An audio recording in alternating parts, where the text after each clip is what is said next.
नमः परमहंसास्वादितचरणकमलचिन्मकरन्दाया भक्तजनमानसनिवासाय श्रीरामचन्द्राय यत्र यत्र रघुनाथकीर्तनं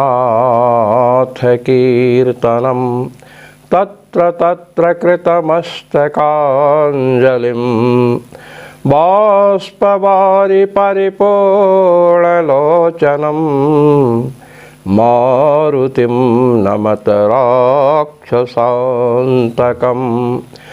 सीतानाथसमारम्भां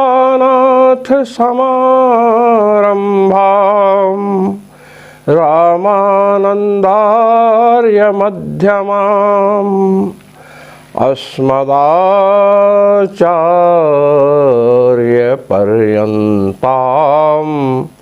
वन्दे गुरुपरम्परां वन्दे गुरुपरम्परां सर्वेश्वर श्रीरघुनाथो विजयते तरा। पूर्व में लिंग प्रमाण का निर्वचन किया गया और यहाँ पर यह बताया गया कि लिंग प्रमाण वाक्य प्रमाण से प्रबल है। इसमें एक उदाहरण प्रस्तुत किया गया, स्यवनम ते सदनम कृणोमि। यह जो मंत्र है यह लिंग प्रमाण से सदन करण का अंग है। सदन करण की अंगता लिंग प्रमाण से स्यवनम ते सदनम कृणोमि इस मंत्र में बोधित होती है। यहाँ का ग्रंथ बड़ा झालमेल का है। इसकी जो संस्कृत व्याख्या है अर्थ संग्रह की, इस व्याख्या का नाम है मीमांसार्थ संग्रह कौमुदी, और उसके बाद अर्थ मीमांसा इसकी हिंदी व्याख्या है। जितनी व्याख्याएं इस पर उपलब्ध हैं, अभी जो हमारे पास 2 व्याख्याएं हैं, इसमें किन्हीं भी महानुभाव ने इसके अर्थ का निरावरण नहीं किया है, इस ढंग से प्रस्तुत नहीं किया है कि जिससे श्रोता को इसका अर्थ सुस्पष्ट हो जाए। और हम समझते हैं जहाँ तक कि पाठक जो पढ़ाने वाला है, अध्यापक, उन महाशयों को भी इसका अर्थ प्रायः, मैं विद्वानों की चर्चा नहीं कर रहा हूँ, जो परंपरा से नहीं पढ़े हैं, कुछ इधर का सुने कुछ उधर का, उनको भी अर्थ का बोध नहीं होगा। इसको मैं थोड़ा प्रकाश डाल करके आगे बढ़ता हूँ। इन्होंने यहाँ पर कहा है कि जो लिंग प्रमाण है उससे इस अर्थ का बोध हुआ। बरहिर्देव सदनम दाम, ये मंत्र किस कार्य में लगेगा? तो सदन करण में। फिर बतला दिया एवं अन्यत्रापि लिंगाद विनियोगो द्रष्टव्य, अन्यत्र भी लिंग प्रमाण से विनियोग देखना चाहिए। ये बात आपके समक्ष आई थी। यहाँ पर एक शब्द आया है कि यह लिंग प्रमाण जो है किससे प्रबल है? वाक्य से। इसमें दिया हुआ है, सब लोग अपने अपने ग्रंथ को खोल लें। तदिदम लिंगम वाक्यादिभ्यो बलवत् अतएव सेवनम ते सदनम कृणोमि इति मंत्रस्य पुरोडास सदन करणांगत्वं सदनम कृणोमि इति लिंगात् न तु वाक्यात्। पुरोडास सदन करण का अंग कौन है? सेवनम ते सदनम कृणोमि, यह मंत्र है। न तु वाक्यात्, वाक्य से यह मंत्र सदन करण का अंग नहीं है। यहाँ पर यह समझना चाहिए कि पूरा मंत्र क्या है। स्यवनम ते सदनम कृणोमि घृतस्य धारया सुसेवं कल्पयामि तस्मिन् सीदामृते प्रतितिष्ठ ब्रेहीणां मेध सुमनस्य मानः। ये पूरा मंत्र है। मैं आपका सुंदर घर बना रहा हूँ, घृत की धारा से सींच रहा हूँ। तस्मिन् सीद, उसमें आप बैठिए। अब तस्मिन् अमृते सदने सीद, उस अमृत जिसे मोक्ष प्राप्त करने पर आनंद आता है, ऐसे आसन पर आप बैठिए। ब्रीहीणाम मेधा, ब्रीही के सारभूत तत्व हैं असार तत्व भूसी उसी निकाल ही दी गई है। सुमन से माना, समाहित होकर बैठिए, सुंदर मन से बैठिए। तो लिंग प्रमाण से सेवनम ते सदनम कृणोमि, आपका सदन बना रहा हूँ, आसन बना रहा हूँ। तो इससे आसन करण जो है ये प्रकाशित हो रहा है लिंग प्रमाण से, शक्ति के द्वारा। तो ये मंत्र सदन करण का है, ये बतलाया।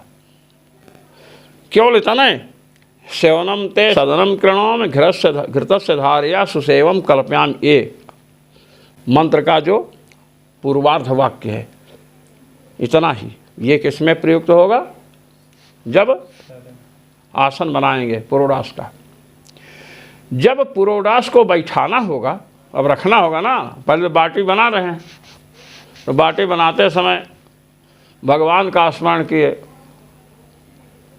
किसी मंत्र का स्मरण किए, तो बाटी में दूसरा प्रभाव रहेगा। और बाटी लिट्टी भोजन बनाते समय रावण कुंभकर्ण का चिंतन किए, किसी निषिद्ध वस्तु का चिंतन किए तो उसका प्रभाव पड़ेगा। इसलिए कहा गया कि भोजन भी उसी के हाथ से करना चाहिए जो संध्या गायत्री करता हो, भजन साधन करने वाला आदमी हो। जिस किसी के हाथ का भोजन करेंगे तो भ्रष्ट हो जाएंगे। अब यहाँ देखिए, ये तो आप समझ लिए कि मंत्र के पूर्वार्ध से जो पहली पंक्ति है, सेवनम ते सदनम कृणोमि घृतस्य धारया सुसेवम कल्पयाम, इतने अंश के कार्य को करना है, सदन करण को, पुरोडास का जो सदन करण है, आसन बना, उसको करना है। दूसरा जो है तस्मिन् सीदामृते, उस अमृतमय आसन पर बैठो। अब जब बैठाना होगा तो आधे वाक्य को बोलेंगे, तस्मिन् सीदामृते प्रतितिष्ठ व्रीहीणाम मेधसु मनस्य मानः। ये साधन अर्थ है, पुरोडास के साधन करने में इस मंत्र का आधे वाक्य का उच्चारण करना पड़ेगा। ये बात समझ में आ गई? न तो वाक्य से नहीं, वाक्य से नहीं। अब वाक्य क्या है? पहला वाक्य है सेवनम ते सदनम कृणोमि घृतस्य धारया सुसेवम कल्पयामि, ये प्रथम पंक्ति है मंत्र की। इससे सदन करण और आपके लिए घी को सेच रहा हूँ। दूसरा है तस्मिन् सीद, उसमें बैठो, तस्मिन् अमृते सदने तिष्ठ, तस्मिन् सीद बने उस आसन पर बैठो। तो तस्मिन् से कस्मिन्, तब पूर्व वाक्य का अनुसंधान करना पड़ेगा। पूर्व में जो वाक्य आया है, जिसको बनाया है, उसमें बैठो। तो पूर्व वाक्य और उत्तर वाक्य की एक वाक्यता हो रही है। पूर्व वाक्य को लिए बिना तस्मिन् शब्द से किसको निर्देश करें, कैसे पता चले? तस्मिन् जो है तद शब्द से तस्मिन् बनता है सप्तमी एक वचन में, यह त्यदादि है। क्या है? त्यदादि। तो तस्मिन् से किसको लेंगे? त्यदादि की किसमें शक्ति है? त्यद तद एतद इदम अदस, इन सब से हम क्या समझें? तो इसके लिए हमारे गुरुदेव ने बताया था, व्याकरण पढ़ा रहे थे, बुद्धि विषयत्वोपलक्षित तत्तद धर्मावच्छिन्ने त्यदादि नाम शक्ति। बुद्धि का जो विषय हो, बुद्धि विषयता से उपलक्षित बुद्धि का जो विषय हो, उसमें त्यदादियों की शक्ति होती है। तो तस्मिन् से पहले वाक्य आया है, सेवनम ते सदनम कृणोमि इत्यादि, आपका आसन बना रहा हूँ, घृत से सींच रहा हूँ। तस्मिन् माने उसमें बैठो। तो पूर्व में जो कहा गया है वही ना बुद्धि का विषय हो रहा है। तो दूसरे वाक्य में तस्मिन् अंश से उसी को तो पकड़ेंगे।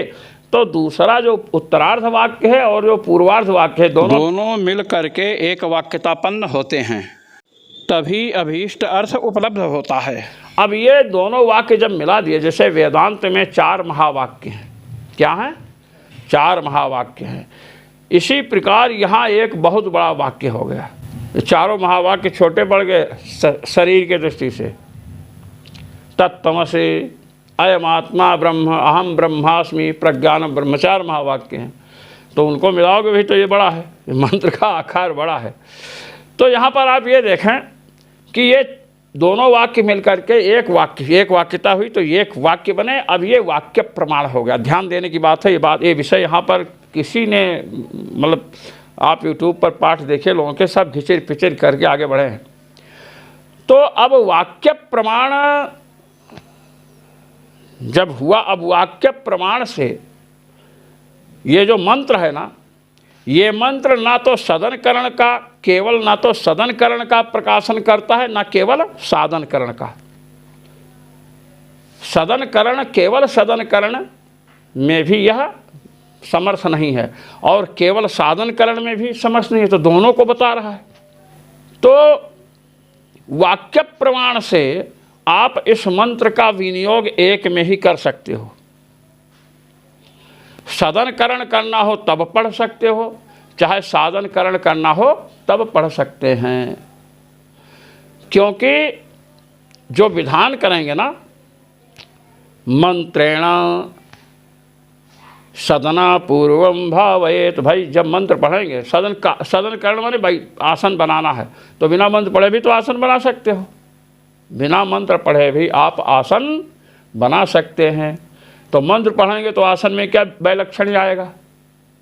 यदि मंत्र नहीं पढ़ेंगे, सेवनम ते सदनम कृणोम घृतस्य धारया सुसेवम कल्पयामि, इस मंत्र का उच्चारण किए बिना आप आसन बनाएंगे तो उस आसन से अपूर्व उत्पन्न नहीं होगा।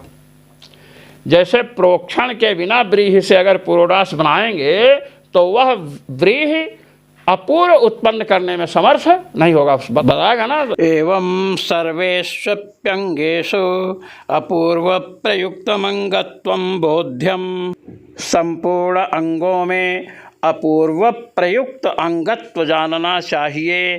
तो जैसे वहाँ प्रोक्षणेन व्रीहि अपूर्वम भावेद, प्रोक्षण से व्रीहजन्य अपूर्व उत्पन्न करना है, वैसे मंत्रेण सदन करण अपूर्वम भावयेत, मंत्र से सदन करण जन्य अपूर्व को उत्पन्न करना है। और साधन से साधन करण जो कर रहे हैं, बैठाएंगे तो तस्मिन् सीदामृते प्रतिष्ठ ब्रीहीणाम मेध सुमनस्य मानः, इसको पढ़ते हुए जब साधन करण करेंगे तो साधन बैठाओ, बिना पढ़े भी क्या बोलते बैठा देंगे तो बैठा, तो पुरोडास बैठ जाएगा। और मंत्र नहीं पढ़ेंगे तो भी बैठाएंगे तो भी पुरोडास बैठ जाएगा। अब मंत्र पढ़ के बैठाएंगे तो उसमें कोई वैशिष्ट नहीं दिखाई पड़ेगा, कहे हम तो बिना मंत्र पढ़े बैठाए, वो भी आप जैसे है। नहीं, आप बिना मंत्र पढ़े हमारे जैसे बैठा सकते हैं पुरोडास को, किंतु आपके बैठे हुए पुरोडास से अपूर्व की उत्पत्ति नहीं होगी, पुण्य विशेष की उत्पत्ति। आप पुण्य विशेष समझिए, अपूर्व शब्द आप लोगों के लिए नया है, जो नए होंगे इसमें। तो तस्मिन् सीदामृते, इस मंत्र से क्या बताया जा रहा है, साधन करणापूर्व, माने अनेन मंत्रेण तस्मिन् सीदामृते प्रतिष्ठ, अनेन मंत्रेण पुरोडास साधन करणापूर्वम भावयेत, पुरोडास का जो साधन करना है उससे अपूर्व निष्पन्न होगा इस मंत्र का उच्चारण करने से। ये लिंग प्रमाण से हम विनियोग करते हैं। वाक्य प्रमाण, दोनों वाक्यों को मिलाकर वाक्य प्रमाण बना। अब वाक्य प्रमाण से आप एक का ही विधान कर सकते हो। क्यों? प्रतिविधानम वाक्यावृत्ति है, प्रत्येक के विधान में वाक्य की आवृत्ति होगी। प्रत्येक के विधान में क्या है, वाक्य की विधि प्रत्यय की आवृत्ति होगी विधान में। तो विधि प्रत्यय की आवृत्ति होगी तो महाराज वाक्य तो इतना बड़ा हुआ। अब आप विचार कीजिए कि जब सदन करण का वाक्य से सदन करण का अंग बनाओ, चाहे साधन करण का अंग बनाओ मंत्र को, तो यदि आप सदन करण का अंग बनाएंगे तो मंत्र पूरा पढ़ेंगे। तो पूरा मंत्र जब पढ़ेंगे, सदन करण का अंग बनाए तो सेवनम ते सदनम कृणोमि घृतस्य धारया सुसेवम कल्पयामि, इतना ठीक है क्योंकि सदन करण हो रहा है। अब आगे वाला है तस्मिन् सीदामृते प्रतिष्ठ व्रीहीणाम मेधा सुमनस्य मानः, नीचे वाले से सदन करण बताया जा रहा है क्या? नहीं, साधन करण। तो अब आपको क्या करना पड़ेगा कि जो साधन करण जिस ज्ञान से बताया जा रहा है, तो साधन करण में जो शक्ति है उसको त्यागना पड़ेगा और आपको सदन करण सामर्थ्य प्रकाशन की उसमें कल्पना करनी पड़ेगी। यही लिंग की कल्पना है। लिंग क्या है? शब्द सामर्थ्य। नीचे के भाग से उत्तरार्ध वाक्य से क्या प्रकाशित किया जा रहा है? पूरा मंत्र बोलना है ना, तो उत्तरार्ध वाक्य जो साधन करण बतला रहा है उसमें क्या करना पड़ेगा? सदन करण सामर्थ्य की कल्पना करनी पड़ेगी आपको, समझे ना? और नहीं तो विरुद्ध अंश का प्रतिपादक होगा। यहाँ सदन कर रहे हो, सदन करण कर रहे हो और बता रहे साधन करण का, तो विपरीत होगा कि नहीं? हाँ, तो इसलिए आपको क्या करना पड़ेगा कि उत्तरार्ध वाक्य में जो साधन करण का बोधक है उसमें क्या करना पड़ेगा? सदन करण सामर्थ्य का अनुमान करना पड़ेगा, कल्पना। यही लिंग प्रमाण की कल्पना है। वाक्य प्रमाण से पुरोडास सदन करण का अंग मंत्र बनाएंगे, एक तो समग्र मंत्र बनेगा, लिंग प्रमाण से आधा बनता है और वाक्य प्रमाण से समग्र मंत्र बनेगा। तो समग्र मंत्र में जो द्वितीय वाक्य है उसमें सदन करण की योग्यता नहीं है, प्रकाशन की, साधन करण की है, तो उसको तो त्यागना पड़ेगा और सदन करण सामर्थ्य की कल्पना करनी पड़ेगी, माने लिंग की कल्पना करनी पड़ेगी। अब उसके बाद उससे किसकी कल्पना करनी पड़ेगी? श्रुति की कल्पना करनी पड़ेगी। और यहाँ भी वाक्य से लिंग प्रमाण की कल्पना तो करनी ही पड़ी और श्रुति की कल्पना, लिंग प्रमाण की कल्पना तो करना ही करना है, वहाँ उस नीचे वाले से भी करना पड़ेगा। तो वाक्य से लिंग प्रमाण शब्द सामर्थ्य की कल्पना करनी पड़ी, समझ में आ गया ना। अब इसके बाद श्रुति की कल्पना करनी पड़ेगी, विनियोजक तो श्रुति ही होती है। और उसके बाद क्या होगा कि सेवनम ते सदनम कृणोम से लेकर ब्रेहिणाम मेध समनस्य मानः, इतना मंत्र वाक्य प्रमाण से किसका अंग है? पुरोडास सदन करण का अंग है। तो चौथा क्षण लगाना, वाक्य से लिंग की कल्पना, लिंग से श्रुति की कल्पना और उसके बाद अंगत्व का बोध कराएगा। और यहाँ लिंग प्रमाण है, लिंग प्रमाण से श्रुति की कल्पना, अनुमान और उसके बाद बोध करा देगा। तो एक क्षण इसमें अधिक लगा ना।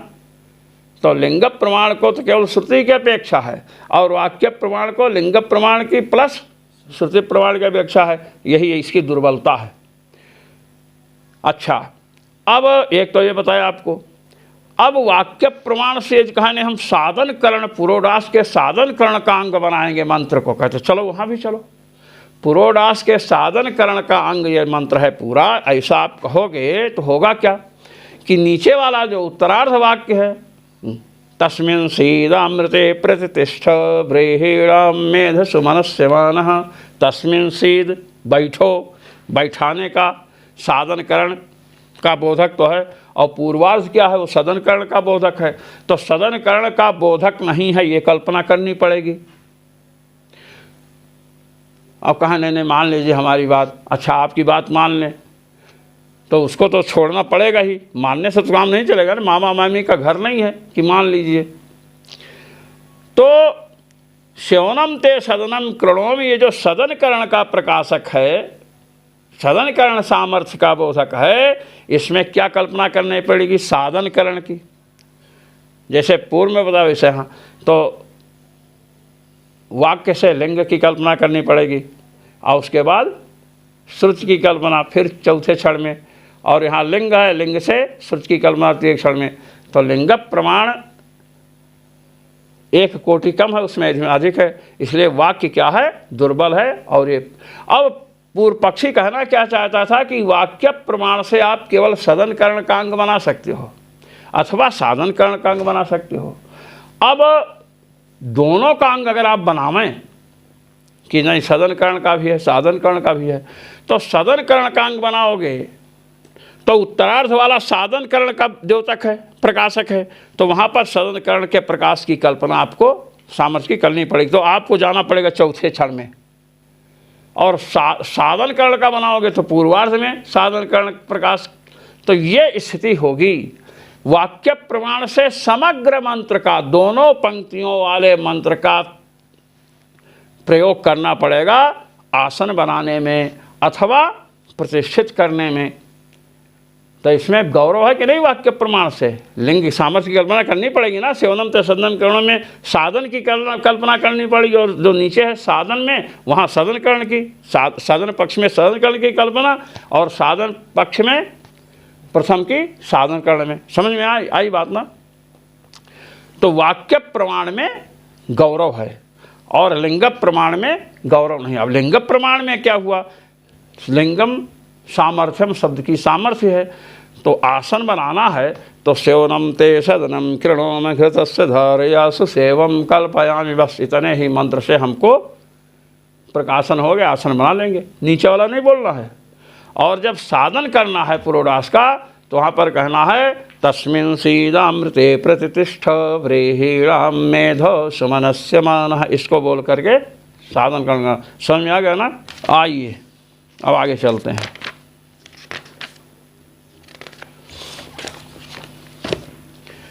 अब हम वाक्य प्रमाण पर प्रस्तुत हो रहे हैं। वाक्य निर्वचनम, वाक्य का निर्वचन कर रहे हैं। कहते हैं समभिव्याहारो वाक्यम। समभिव्याहार को वाक्य कहते हैं। समभिव्याहार को वाक्य कहते हैं कि समभिव्याहार क्या चीज़ है, ये समभिव्याहार क्या है। कहते हैं समभिव्याहारश्च साध्यत्वादिवाचक द्वितीयाद्य भावेपि वस्तुतः शेष शेषिवाचक पदयोः सहोच्चारणम। समभिव्याहारः सहोच्चारणम। समभिव्याहार कहते हैं एक साथ उच्चारण को। समभिव्याहार क्या है, एक साथ शब्दों का उच्चारण। जैसे रामः गच्छति, क्या है, रामः गच्छति, रामः का एक साथ उच्चारण कर दिया ना। जब आप आगे पढ़ेंगे तो गौः इस शब्द का जब प्रयोग करते हैं तो प्रथम क्षण में वाणी गा शब्द पर रहती है और द्वितीय क्षण में वाणी औ शब्द पर रहती है और तृतीय क्षण में विसर्ग पर रहती है। गौः एक साथ उच्चारण कोई भी नहीं कर सकता है, एक क्षण में नहीं होगा। गा के बाद औ है ना, तो गा के बाद ना औ का उच्चारण होगा और औ के बाद विसर्ग का। कहते हैं समभिव्याहारो वाक्यम। समभिव्याहार माने एक साथ का उच्चारण, माने उसमें विलंब ओलंब ना हो। अभी बोल दिए रामः और 10 बजे भोजन के बाद में बोले गच्छति। अभी बोल दिया रामः और पानी पी करके आए, लोगों से बातचीत कर लिए, उसके बाद बोल दिए गच्छति, तो बोध होगा राम जाता है? नहीं। प्रहरे प्रहरे असहोच्चारितानि वाक्यानि। न्याय दर्शन तर्कसंग्रह आप पढ़ेंगे। अभी आप का तर्कसंग्रह कितना हो गया? अनुमान खंड में आप संदिग्ध साध्यवान पक्षा पर पहुंचने वाले हैं। तो एक वाक्य प्रातः काल बोल दिया रामः और दूसरा वाक्य भोजन जब किया आकंठ तब बोला गच्छति, उससे शाब्दबोध नहीं होगा। एक साथ उच्चारण का तात्पर्य है कि रामः गच्छति। क्या बोला? रामः गच्छति, रामः बोला, उसके बाद गच्छति बोल दिया। तो कहते हैं समभिव्याहार को वाक्य आपने कहा, तो कोयम समभिव्याहार पदार्थः, ये समभिव्याहार पदार्थ क्या है? तो कहते हैं सहोच्चारणम, एक साथ उच्चारण, शब्दों का एक साथ उच्चारण ही समभिव्याहार है। अब बता रहे कैसे शब्दों का, वही बता रहे हैं। साध्यत्वादि वाचक द्वितीयाद्य भावेपि। साध्यत्वादि का वाचक द्वितीय आदि विभक्ति नहीं है। पर आया था ना कि द्वितीया से इसमें साध्यत्व बतलाया जा रहा है, इसमें ये कर्णत्व बतलाया जा रहा है। सब बातें जो पहले आई हैं, देखिए अब पीछे हम नहीं जाएंगे। साध्यत्वादि, ये देखिए द्वितीयाद साध्यत्वादि वाचक, साध्यत्व आदि का वाचक जो द्वितीय आदि विभक्ति हैं उनका अभाव होने पर भी, जैसे पहले क्या आया, ये आगे न होमम भाव, नहीं वहाँ आया ना दधना जुहोति। क्या आया? दधना जुहोति।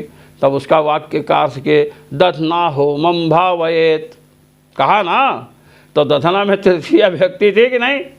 तो होमम भावयेत, तो होम का अंग दधि द्रव्य से हुआ कि नहीं? तो ये बतला रहे हैं कि साध्यत्व, अब साध्यत्व होमेन इष्टम भावयेत, होम से स्वर्ग को उत्पन्न करे, तो स्वर्ग का अंग हुआ कि नहीं? तो बताएं द्वितीयादि का अभाव है। द्वितीया तृतीया इत्यादि व्यक्ति जो भी अंगता का बोध कराती हैं उनका अभाव होने पर भी वस्तुतः यथार्थ में शेष शेषी वाचक पदयो हो सहोच्चारण, शेष और शेषी के वाचक जो पद हों उनका सहोच्चारण एक साथ उच्चारण हो चाहिए। शेष माने अंग, शेषी माने अंगी, शेष माने गौण, शेषी माने प्रधान। ये यथा कैस उदाहरण दिए कह देते हैं, यथा यस्य पर्णमयी जुहुर्भवति न स पापम श्लोकम शृणोति। लीजिए, ये अनारभ्याधीत वाक्य है, किसी प्रकरण में नहीं पड़ा, स्वतंत्र, स्वयमेव मृगेंद्रता। सिंह को जंगल में कोई अभिषेक करने नहीं जाता है कि अभिषेक करके राजा की गद्दी बैठा दिया। स्वयमेव मृगेंद्रता, स्वयं अपने पौरुष से राजा बन जाता है। ऐसे ही विप्र स्वयं अपनी तपश्चर्या और अपने स्वाध्याय से, गुरु सेवा से स्वयं विद्वत शिरोमणि बन जाता है। उसको कोई ताज नहीं पहनाना पड़ता है कि आप विद्वत शिरोमणि हो। मंडलेश्वर, झंडलेश्वर, जगत गुरु किसी को भी बनाया जा सकता है, किसी को भी। 1 करोड़ रुपया तो जगत गुरु बन गए, किंतु विद्वान किसी को भी 1 करोड़ में नहीं बनाया जा सकता। 1 करोड़ का 20 करोड़ में विद्वान नहीं बना सकते हो। भारत का प्रधानमंत्री बना सकते हो अल्प समय में, किंतु विद्वान आप नहीं बना सकते हैं उस गद्दी पर बैठा करके। विद्वान बनने के लिए गुरुदेव के चरणों में श्रद्धा से विनत होकर रहना पड़ेगा, शुश्रूषा करनी पड़ेगी, उनके वचनों पर विश्वास करके आगे बढ़ना पड़ेगा, तब जाके विद्या आते। विद्यार्जन बहुत कठिन कार्य है, बड़े पुण्य से होता है। विद्यार्जन अल्प पुण्य वालों का नहीं, मन ही नहीं लगेगा, हतोत्साहित हो जाते हैं ये। तो यहाँ पर देखिए, यस्य पर्णमयी जुहुर भवति न स पापम श्लोकम शृणोति। जिसकी पर्णमयी, पर्णता की जुहू, पर्णता माने पलाश काष्ठ, पर्णमयी माने पलाश काष्ठ से निर्मित जुहू। जब यज्ञ करते हैं, जुहू एक पाद इतना लंबा होता है, यहाँ से लंबाई उसकी काष्ठ का होता है, गड्ढा उसमें होता है, और उससे स्वाहाकार करते हैं। वैसे समझ लीजिए, आप देखे होंगे ना जुहू, मुंह कैसा होता है, हंस की चोंच जैसे, चोंच जैसे होता है ना। उस जुहू का निर्माण पलाश काष्ठ से करना है। अब पलाश काष्ठ से जुहू का निर्माण हुआ तो वह व्यक्ति न स पापम श्लोकम, पाप श्लोक माने अपकीर्ति, अपकीर्ति का श्रवण नहीं करता है। ये अब ये यस्य पर्णमयी जुहुर भवति, ये तो विधि वाक्य है, और न स पापम श्लोकम शृणोति ये अर्थवाद है, अर्थवाद वाक्य, प्रशंसा है। और हमारे बतलाया गया, अब ये अंग बनेगी जा करके यज्ञ में, जुहू के द्वारा पलाश का अंग बनेगा।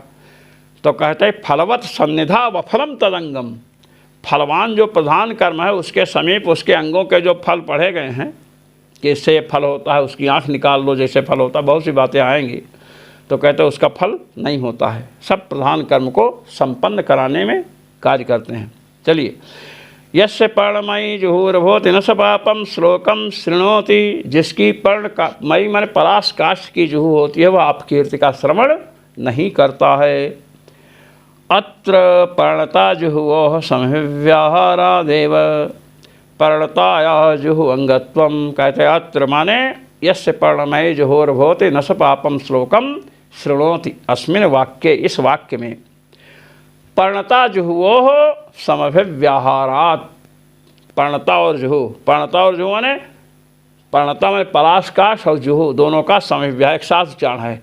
क्या? यस्य पर्णमयी जुहुर्भवति, पर्णमयी के बाद जुहू, पर्णमयी के साथ जुहू का उच्चारण है। तो समव्याहारश्च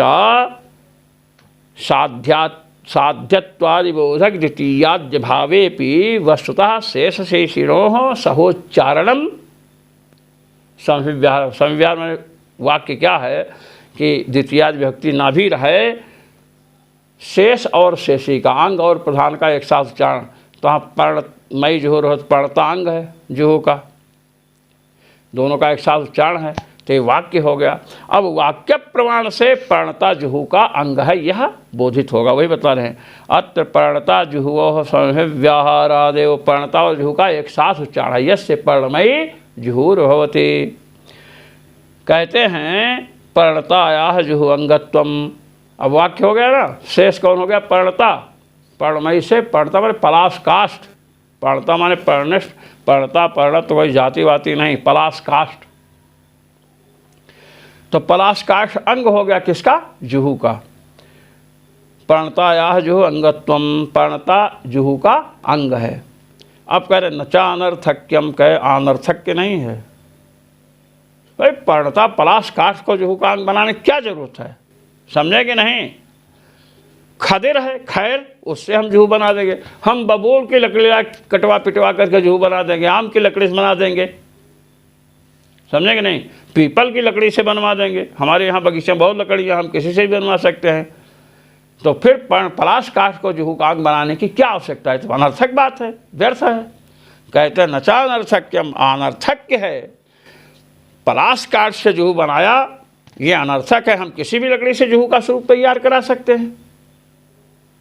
कहते हैं ऐसा नहीं कह सकते हो कि अनर्थक है पलाश काट से जुहू का बनाना। कहते हैं अन्यथा भी जुहुआ सिद्धत्वाद, ये नचा है ना नचा अनर्थक्यम अन्यथापि जुहोतः सिद्धत्वाद इति वाच्यम।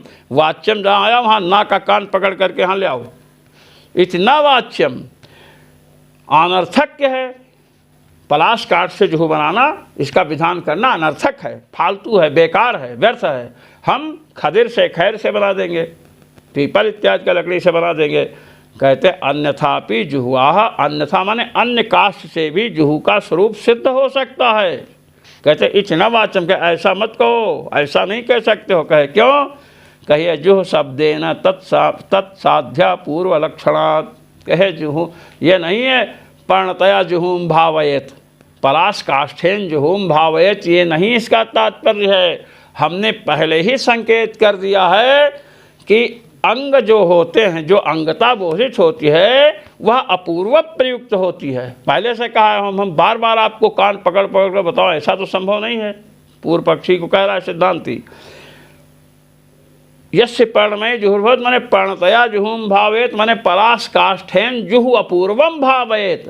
पलाश काष्ठ से जुहू का निर्माण करने से जुहू से अपूर्व उत्पन्न होगा। और खदिर और पीपल से बना दोगे जुहू तो उससे अपूर्व नहीं उत्पन्न होगा। समझे कि नहीं? अपूर्व ही नहीं उत्पन्न होगा तो प्रधान कर्म संपन्न नहीं हो सकता है, तो कुछ नहीं मिलने वाला है, तो निर्धनता आ जाएगी। इतना द्रव्य खर्च किए कुछ मिला नहीं, व्यापार में हजारों लाखों करोड़ों रुपया लगा, कुछ नहीं मिला तो घाटे में आएगी नहीं। हाँ, ये बता रहे हैं नचानर्थक्यम अन्यथा भी जो हुआ सिद्धत्वादि वाच्यम। अन्य काष्ठ की लकड़ी से भी जो सिद्ध है, इसलिए यह अनर्थक है। इतना वाच्यम ऐसा आप नहीं कह सकते हैं, क्योंकि जुहू पलाश काठ से जुहू बनाने का तात्पर्य है पलाश काठ से जुहू से जन्य जो अपूर्व है उसे संपन्न करना है।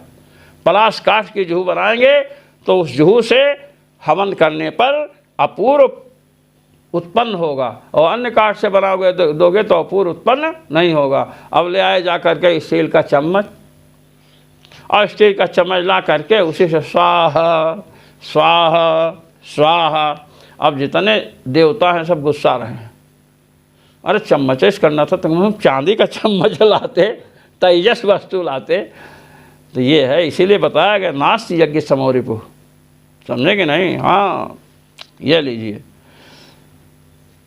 जुहू शब्द से जुहू के स्वरूप को नहीं सिद्ध करना। अगर हमें जुहू का स्वरूप ही सिद्ध करना है तो किसी भी काठ से आप सिद्ध कर सकते थे। हमें जुहू से अपूर्व को उत्पन्न कर, वही करें। जुहू शब्देन तत्साध्य अपूर्व लक्षणात्। तत्साध्य जुहू से साध्य जो अपूर्व, लक्षण का स्वरूप, अपूर्व स्वरूप की सिद्धि के लिए अपूर्व का स्वरूप सिद्ध हो तब पलाश काठ से जुहू बनाओगे तभी होगा, अन्यथा नहीं होगा। तथा च वाक्यार्थ है, वाक्यार्थ बताइए क्या हुआ। कहे सुनिए, पर्णतया अवत्त हविर्धरण द्वारा जुहू अपूर्वम भावयेदिते। कह अब लीजिए, पर्णतया माने पलाश काष्ठेन, पलाश काष्ठ से अवत्त हविर्धारण द्वारा। अवत्त अवदान संस्कार में भी बताया था ना, हवि को लेना हाथ में, ये क्या है? अवदान संस्कार है। अब घृत रखा हुआ है पात्र विशेष में। अब हमने जुहू के द्वारा हमने क्या किया कि वो उसमें से निकाला। किसमें से? थाली से, जो भी थाली में घृत रखा है। तो घृत निकाला ही क्या है? अवदान है। तो अवदान संस्कार किसका हुआ? घृत का। और घृत किसमें है? जुहू में। तो अवदान संस्कार से युक्त घृत हो गया कि नहीं? वही घृत को कहते हैं अवत्त। अवत्त माने अवदान संस्कार से युक्त। समझ है ना? तो अवत्त पर्णतया को अलग कीजिए। अवत्त जो हवि है माने अवदान की हुई जो हवि है उसको धारण कौन कर रही है? जुहू। तो अवत्त हवि जो है, हवि हवसी हवीन से रूप चलता है। अवत्त माने अवदान संस्कार की हुई जो हवि है, उस अवत्त हवि को धारण कौन कर रही है? जुहू। अवत्त हवि धारण द्वारा जुहू अपूर्वम भावेत। अवत्त अवदान संस्कार से युक्त हवि को धारण कर रही है, ऐसी जुहू के से अपूर्व उत्पन्न करे, जब पलाश काष्ठ की बनेगी, समझ ना। अब जुहू से जन्य अपूर्व, जुहू अपूर्वम भावेत, जुहूम भावेत कहते हैं ना,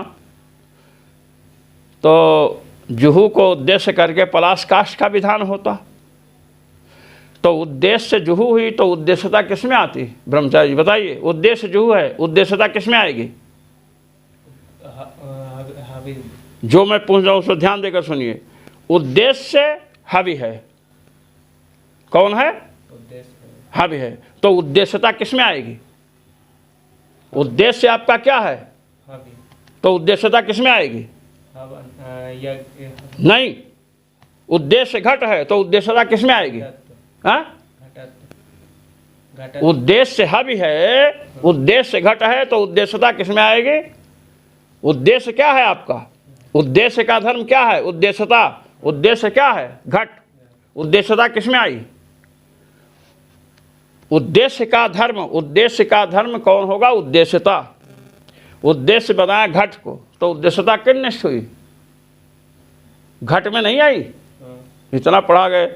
उद्देश्य जब घट होगा तो उद्देश्यता किस में रहेगी? उद्देश्य में ही रहेगी ना, उद्देश्य घट है।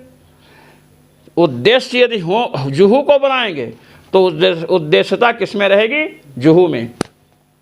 जुहू में उद्देश्यता भी है और जुहू में जुहुवत्व भी है। जुहोत्व क्या है? जुहोत्व। जुहू में जुहोत्व धर्म है और जुहू में उद्देश्यता भी है। अब उद्देश्यता और जुहोत्व समानाधिकरण हो गए। हमने आपको बताया था कि समानाधिकरण धर्म और अवच्छेदक भावा, समानाधिकरण धर्म में एक अवच्छेदक बनता है, एक अवच्छिन्न। तो उद्देश्यता जो जुहू में है, उद्देश्यता अवच्छेदक जुहोत्व तो नहीं होगा। उद्देश्यता अवच्छेदक क्या होगा? जुह अपूर्वत्व। जुहू पर्णता पलाश काष्ठ से जुहू न बनाना है तो जुहू उद्देश्य हुआ और उद्देश्यता जुहू में आई। उद्देश्यता अवच्छेदक जुहू तो नहीं हुआ, अपितु जुहू अपूर्वत्व हुआ। जुहू का, जुहू से जन्य अपूर्व, ये बतला रहे। ये न्याय की भाषा हो गई। जुहू अपूर्व हमें सिद्ध करना है, जुहू सिद्ध नहीं करना है। जुहू का स्वरूप तो खादिर से भी हो सकता है। पर्णतया अबत्तः विर्धारण द्वारा जुहू अपूर्वम भावेत। पलाश काष्ठ, पर्णतया माने पलाश काष्ठेन, पलाश काष्ठ के द्वारा जुहू अपूर्वम, अबत्तः विर्धारण द्वारा, जिसमें हवि धारण की जा रही, अवदान संस्कार से युक्त हवि, तो उसमें जिसमें से जुहू से निकाले उसमें भी हवि है, वो दूसरे लकड़ी का बना हुआ है। अगर अवत्त हवि, अवदान संस्कार से युक्त हवि नहीं कहोगे, केवल हवि धारण द्वारा, तो जैसे जुहू हवि धारण कर रही वैसे वो भी हवि धारण कर रहा है, वो पलाश काष्ठ का नहीं है। समझे ना, ये ध्यान रखना है हमने। तो अवत्त हवि धारण द्वारा जुहू का अपूर्व सिद्ध करना है, ये बताया गया। समझ में आया कि नहीं? एवं च पर्णतया यदि जुहू क्रियते, कहते एवं च कहे इस प्रकार पर्णतया पलाश काष्ठ से जुहू का निर्माण होता है, तदैव तत्साध्यम अपूर्वम भवति, तभी जुहू से साध्य अपूर्व हो सकता है। नान्यथा इति गम्यते, अन्य प्रकार से नहीं हो सकता है। पलाश काट देगा कि आप पीपल के लकड़ी की जुहू बना ले, इसे नहीं चलेगा। इतना पर्णताया वैयर्थम, इसलिए पर्णता का वैयर्थ नहीं है। हम जुहू के स्वरूप को नहीं सिद्ध कर रहे हैं कि कह दो दूसरे काठ से भी हम बना लेंगे। हम जुहू जन्य अपूर्व को सिद्ध करना चाहते हैं, वो पलाश काठ से होगा। इसलिए पर्णताया मैंने पलाश काष्ठ से वैयर्थ्यम ना, पलाश काठ का वैयर्थ नहीं है। आइए,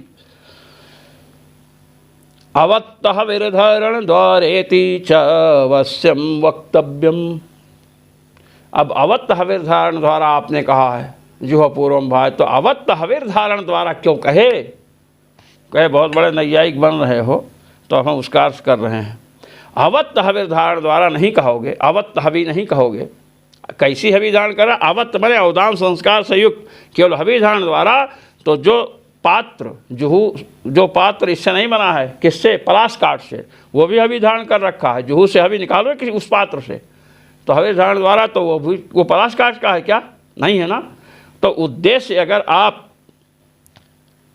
हविर धारण द्वारा जुहू, हविर धारण द्वारा नहीं कहोगे, अवत्त हवि धारण द्वारा, हवि धारण द्वारा कहोगे तो हवि धारण तो वो भी कर रहा है। कौन? नीचे वाला पात्र। समझे कि नहीं? इस थाली या जो भी है इसकी बनी हुई खदिर वदिर की, तो उसमें उद्देश्यता अवच्छेदक चला जाएगा, हविर धारणत्व तो उसमें भी चला जाएगा। हविर धारणत्व है ना, हवि धारण किया है। अब अवत्त हविर धारण द्वारा कह दिया, अवत्त हविर धारणत्व, तो अवत्त अवदान संस्कार सभी यही है जुहू वाली। अवत्त हविर धारणत्व इसमें है, ये बतला रहे हैं। अवत्त हविर धारण द्वारे दिशावश्यम वक्तव्यम, अन्यथा सुवाजुष्य प्रणतापत्य, सुवा आदि में भी प्रणता की आपत्ति होगी, पलाश काट से बनाओ। हमने अवत्त हवि कहा अवदान संस्कार से, तो वहाँ पर श्रुवा इत्यादि में तो रखिए, उससे हम अवदान करते हैं। अवदान संस्कार सभी जुहू वाली हुई, उसकी नहीं हुई। ये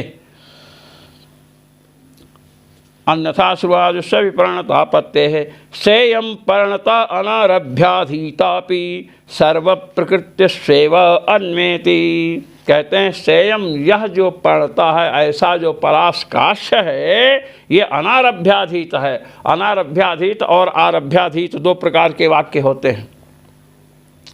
अनारभ्याधीत वह है जो किसी प्रकरण में नहीं पढ़ा है, किसी प्रकरण में, जिसे दर्श पूर्णमास याग का प्रकरण है, ज्योतिषोम याग का प्रकरण है, अनेक प्रकरण है। उस प्रकरण में जो पढ़ दिया गया वाक्य वो आरभ्याधीत हो गया। प्रकरणम आरभ्य अधीतम इत प्रकरणारभ्याधीतम, प्रकरणारभ्य हो गया प्रकरण से। और अनारभ्य कौन होगा? कोई प्रकरण है स्वतंत्र पढ़ दिया। अब स्वतंत्र पढ़ दिया तो सांड जैसे इसके खेत में भी घुस जाएगा, उसके खेत में जा करके घास चरेगा। अब ये सर्वत्र इसकी प्रसक्ति होगी, कोई नहीं रोक सकता है। हम उनके घर के थोड़े हैं, हम तो ऑलराउंडर हैं। ये कहते हैं सेयम पर्णता अनारभ्याधीतापि, ये अनारभ्याधीत है। आरभ्याधीत बता दिया ना, प्रकरण जो पढ़ा है, प्रकरण में जो पढ़ा है वो आरभ्याधीत, और जो प्रकरण में नहीं पढ़ा है वह अनारभ्याधीत। कहते हैं यह पर्णता माने पराशकाष्ठ से जुहू का जो विधान कहा गया ये अनारभ्याधीत है। सर्व प्रकृति एवं अन्वेति, संपूर्ण प्रकृतियों में इसका अन्वय होगा। समझे ना? अभी प्रकृति का आगे लक्षण बताने। प्रकृति कहते हैं जिनमें संपूर्ण अंग कलापों का वर्णन हो। 10 पूर्णमासाद याग प्रकृति हैं, और जिनमें कुछ अंग का वर्णन होता वो विकृति होते। सब आगे आ रहा है, इसलिए हम क्यों कहें यहाँ। संपूर्ण प्रकृतियों में अन्वेत माने संबंधम प्राप्त, संपूर्ण प्रकृतियों से संपूर्ण प्रकृति संबंधम बहुत, क्या संबद्धा बहुत, प्रणता संबद्धा, प्रणता संबद्ध होगी। न विकृति, कहे विकृति में नहीं संबंध होगा इसका, विकृति में संबंध नहीं होगा, प्रकृति में ही संबंध होगा। कहते हैं क्यों भाई, जब सब जगह है तो विकृति ने क्या अपराध कर डाला जो वहाँ नहीं संबद्ध होगी। कहते हैं तत्र चोदके नापि तत्प्राप्ति संभवत पौरुक्त्यापत्ते। अच्छा, आप पर्णता को वहाँ भी ले गए, विकृति में भी। अब जो विकृति, जैसे सौर याग आदि हैं, विकृति याग हैं, तो विकृति में समग्र अंग कलापों का निर्देश नहीं होता है। जितने अंग उसमें अपेक्षित हैं वे सभी अंग वहाँ वर्णित नहीं हैं, कुछ अंग वर्णित हैं। अब जिज्ञासा हुई कि अब क्या करें, कैसे काम करें। तब कहा प्रकृतिवद विकृति कर्तव्या, प्रकृति के समान विकृति का कार्य होना चाहिए। प्रकृति में जो अंग कलाप पठित हैं, जितने अंगों का समूह पठित है, उन अंगों को ले आओ यहाँ। जो अंग यहाँ पठित हैं, अगर वो आते हैं वहाँ वाले तो वो तो लौट जाएंगे, बाधित हो जाएंगे। लेकिन जो यहाँ नहीं पठित हैं, सब अंग आकर के उनसे काम कर लेंगे, उसे विकृति कहते हैं। समझ गए ना? तो कहते हैं अब आपने अनारभ्यधीत यस्य पर्णमय जुहुर्भूत न सपापम श्लोकम शृणोति को प्रकृति में भी ले गए, और विकृति सौर याग आदि है वहाँ भी ले आए। यस्य पर्णमय जुहुर्भूत यहाँ भी है। अब प्रकृतिवज विकृति कर्तव्य, प्रकृति से सब अंग आए, तो पर्णमय जुहुर्भूत न सपापम श्लोकम शृणोति ये भी वहाँ से आया। तो एक तो वहाँ से आया तो अनारभ्याधीत पर्णता वाक्य प्राप्त हो गया, और एक अतिदेश से प्राप्त हो गया, तो पुनरुक्ति हो गई कि नहीं। इसलिए विकृति में ये नहीं जाएगा, क्यों? प्रकृति में जाएगा और प्रकृति से ही विकृति में आ जाएगा। समझ में आया? यही बतला रहे हैं। प्रकृति विकृति लक्षणम यत्र समग्रांगोपदेशः स प्रकृति है। कहते जहाँ समग्र अंग का उपदेश हो, समग्र अंग न्याय भाषा में से कारण कलाप कहते हैं। क्या कहते हैं? कारण कलाप। घट के जो भी कारण हैं, कपाल, कुंभकार होगा तो ही घट बनेगा, कपाल अद्वैत संयोग, समग्र का, और घट प्राग अभाव, पहले घट का अभाव होना चाहिए, तो ये और प्रतिबंध का भाव, प्रतिबंध का भाव भी हो। आप मिट्टी कुम्हार आया, मिट्टी और घड़ा सब लेकर के, मिट्टी और सब कपाल वाल लेकर तैयार हुआ, दूसरा मोटा लठ लेकर आया और कहा कि खोपड़ी फोड़ दूंगा अगर आगे हाथ चलाए, तो बनाएगा घड़ा? नहीं।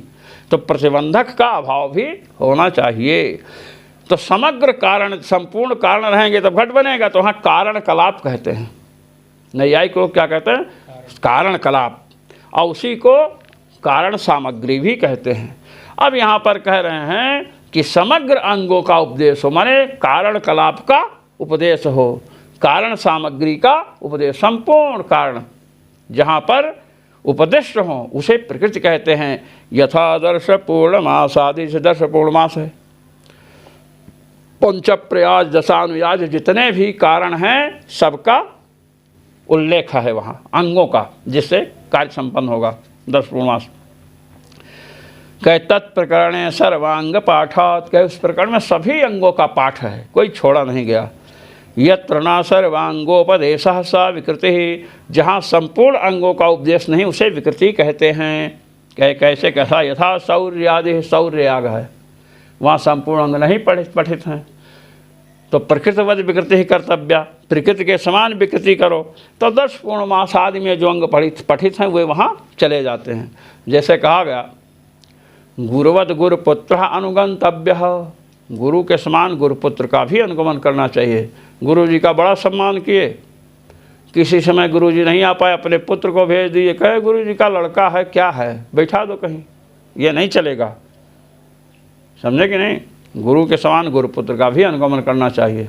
हम लोग पढ़ते थे BHU में, तो हमारे गुरुदेव श्रीनिवास ताताचार्य भी हैं वहाँ मीमांसा धर्म शास्त्र में, तो चलते थे तो उनके आगे आगे कभी कभी हो जाता था। तो हमसे कहा आप मनुस्मृति पढ़िए, मनुस्मृति, ये तो नहीं कहें आगे नहीं चलना चाहिए। तो मैंने पढ़ा, फिर आगे चला तो कहे कि मनुस्मृति नहीं पढ़े। हमने कहा गुरु जी पढ़े, कहने ठीक से पढ़िए। तो हमने सोचा कि गुरुदेव बार बार कह रहे ठीक से पढ़िए, तो हमको ठीक से पढ़ना चाहिए। तो मैंने जब ठीक से पढ़ना शुरू किया, हमने उसमें देखा कि गुरु के आगे नहीं चलना चाहिए। हमने कहा ओह, जब गया और फिर अब वो चाहें कि मैं आगे हूँ और मैं नहीं हूँ, तो कहें आज आपने ठीक से पढ़ा है, समझे कि नहीं? ये तो गुरु से आगे भी नहीं दौड़ना चाहिए। अब ये नहीं कि हमेशा अब रक्षा करनी है या उनको मार्ग का निर्देश करना है, तो आपको आगे चलना ही पड़ेगा, समझे कि नहीं? ये बात है, ये आगे नहीं चलना चाहिए। आप समझ लीजिए कि कितना इससे वहाँ पर गड़बड़ हो रहा है आगे चलने से। ये बताया गुरु जी ने। मुझे जिन जिन गुरुदेवों का सानिध्य प्राप्त हुआ सब अपने विषय के परम प्रकांड, उनसे पढ़ा हुआ छात्र विश्व में किसी से डर नहीं सकता, बस इतने में आप समझ लीजिए।